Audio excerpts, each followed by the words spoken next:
UP विधानसभा में भाजपा ने सपा पर जमकर बोला हमला। सीएम बोले विरासत में सत्ता तो मिल सकती है लेकिन बुद्धि नहीं।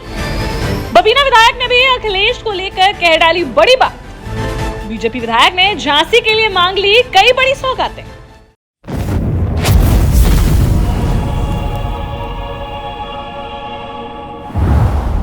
उत्तर प्रदेश विधानसभा में समाजवादी पार्टी द्वारा किए गए हंगामे के बाद सीएम योगी आदित्यनाथ ने समाजवादी पार्टी पर जमकर हमला बोला, जहां उन्होंने सपा सुप्रीमो अखिलेश यादव को निशाना बनाकर बड़ी बात कहते हुए यह तक कह डाला कि विरासत में सत्ता तो मिल सकती है लेकिन बुद्धि नहीं।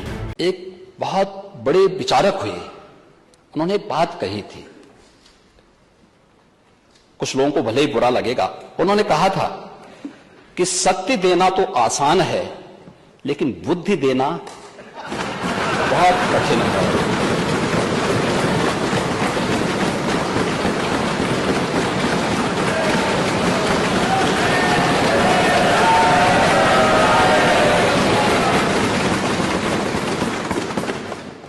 अगर इसको सरल भाषा में मैं कहूं कि विरासत में सत्ता तो मिल सकती है लेकिन बुद्धि नहीं मिल सकती। वहीं कल झांसी के बबीना से बीजेपी विधायक राजीव सिंह पारीछा ने भी अखिलेश यादव को लेकर जमकर जुबानी प्रहार किया। साथ ही उन्होंने विधानसभा में झांसी के लिए कई बड़ी सौगातों की मांग कर डाली।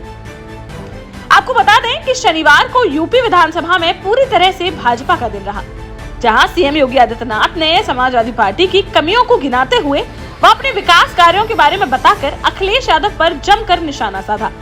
साथ ही प्रयागराज में पूर्व विधायक राजू हत्याकांड के गवाह उमेश पाल की सरेआम गोली मारकर हत्या करने को लेकर कहा कि अतीक अहमद को सपा ने पालने का काम किया है। जो ये अपराधी हैं, जो ये माफिया हैं, आखिर ये पाले किसके द्वारा गए हैं?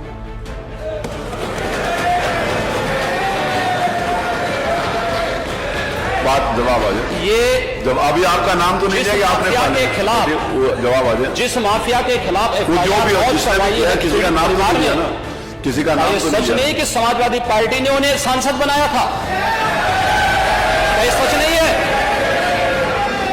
आप अपराधियों को पालेंगे। प्रदेश पार्टी जिस किसी भी पार्टी का रहा हो, क्या चाहिए बताइए, क्या अपराधी नहीं था? किस पार्टी का था? किस पार्टी का था? आप सारे अपराधियों को पालेंगे, उनको माल्यार्पण करेंगे और उसके बाद तमाशा बनाते हैं आप लोग। एक तरफ अपराधियों को प्रश्रय देंगे, उन्हें गले का हार बनाएंगे और दूसरी तरफ फिर दोषारोपण भी करेंगे। मैं उन्हीं पे आ रहा हूं, उन्हीं बातों पे चर्चा करने के लिए आ रहा हूं। हमारी पार्टी में आप बताइए किस पार्टी का सदस्य है? क्योंकि बहुजन समाज पार्टी से आपकी दोस्ती है, इसलिए बहुजन समाज पार्टी का नाम नहीं ले रहे आप। हम भी उन्हीं बातों पे कह रहे हैं। क्या ये सच नहीं कि जिस अतीक अहमद के खिलाफ पीड़ित परिवारों ने मुकदमा दर्ज कराया, उसके परिवार के खिलाफ, वो समाजवादी पार्टी के द्वारा पोषित माफिया है और उसकी कमर को तोड़ने का काम हमारी सरकार ने किया है। और फिर मैं कहता हूं इसे इस माफिया को मिट्टी में मिला देंगे। ऐसे लोगों को वह मिट्टी में मिला देंगे। वहीं इससे एक दिन पहले शुक्रवार को झांसी की बबीना विधानसभा सीट से बीजेपी विधायक राजीव सिंह पारीछा ने भी अखिलेश यादव को लेकर कई बड़ी बातें कह डाली, जहां उन्होंने कहा कि सपा अपनी सरकार में अच्छा काम नहीं करती है, इसीलिए जनता हर बार इनको नकारने का काम करती है। साथ ही उन्होंने पूर्व सीएम व सपा सुप्रीमो अखिलेश यादव के वक्तव्य को लेकर कहा कि उनकी बातों में गंभीरता नजर नहीं आती है। जब खेलने का समय था तो वह तमंचों से खेलते थे और अब राजनीति में आकर विकास करने का समय है तो वह क्रिकेट खेलने का काम करते हैं। जो हमारे पूर्व मुख्यमंत्री हैं, वर्तमान में नेता विपक्ष हैं, वो भी जब अपना वक्तव्य दे रहे थे तो उसमें भी कहीं कोई गंभीरता नजर नहीं आ रही थी। वो कभी इधर की बात करते थे तो कभी उधर की बात करते थे, तो कभी क्रिकेट की बात करते थे तो कभी फुटबॉल की बात करते थे। दुख इस बात का है जब उनका खेलने का समय था तब तमंचों से खेलते थे और अब राजनीति करने का, विकास करने का काम है तो क्रिकेट से खेलने का काम करते हैं, बल्ले से खेलने का काम करते हैं। इस दौरान बबीना विधायक राजीव सिंह पारीछा ने झांसी के लिए विधानसभा में कई मांगों को लेकर भी आवाज उठाई, जहां उन्होंने चिरगांव में ओवरब्रिज व टहरौली में बेतवा नदी पर पुल बनाए जाने के साथ ही बबीना के किसानों का एक बड़ा मुद्दा उठाया। सुनिए उनकी झांसी के लिए यह प्रमुख 3 मांगे। अध्यक्ष महोदय, चिरगांव जो आदरणीय राष्ट्रकवि मैत्री शरण गुप्त की नगरी है, वहाँ पर एक रेलवे स्टेशन है जो झांसी कानपुर लाइन वहाँ से गुजरती है। उसके ऊपर एक आरओबी बहुत आवश्यक है, क्योंकि वह लाइन मध्य प्रदेश के भिंड इटावा को हमारे उत्तर प्रदेश के उस लाइन को जोड़ने का काम करती है, बहुत आवश्यक है। इसलिए मेरा निवेदन है कि उसको भी मेरी मांग के रूप में जोड़ लिया जाए।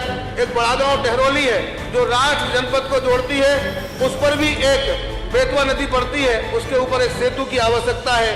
इसके साथ साथ आज से लगभग 45-50 साल पहले झांसी में जो कैंटोनमेंट एरिया है उसका जब उसकी स्थापना हुई थी तो वहाँ पे एक सैन्य क्षेत्र स्थापित किया गया था, उसका विस्तार भी हुआ था। तो कुछ किसानों की वहाँ पे जमीन ली गई थी, लेकिन आज तक उन किसानों को जो जमीन ली गई थी उसके बदले में जो पट्टे दिए गए थे, उस पट्टे के आज तक उनको आवंटन नहीं हुआ, उनको अधिकार नहीं मिला है। मेरा निवेदन है आपके माध्यम से कि उन किसानों को, लगभग उनकी संख्या 500 के आसपास है, उनको वह आवंटन मिल जाए, उनको अधिकार मिल जाए, उनको हक मिल जाए, उनका संक्रमणीय अधिकार उनको मिल जाए। ये आवश्यक है, क्योंकि लगभग 50 सालों से सरकारों ने उनकी तरफ ध्यान नहीं दिया। मेरा निवेदन है कि आदरणीय योगी जी की लोकप्रिय सरकार जब किसानों के लिए इतना बेहतरीन काम कर रही है कि देश में सबसे ज्यादा किसानों को अगर लाभ देने का काम किसी राज्य में हुआ है तो हमारे ही उत्तर प्रदेश में हुआ है और नंबर 1 पर हम पहुंचे हैं। आदरणीय अधिष्ठाता महोदय, मेरा आपसे निवेदन है कि जिस तरीके से हम किसानों को 24 घंटे बिजली देने की बात कर रहे हैं और सेपरेट मीटर के माध्यम से किसानों को हम लोग बेहतरीन तरीके से उनको सुविधाएं दे रहे हैं, तो ये कुछ किसानों की जो मांगे हैं इस पर भी हम विचार कर लें।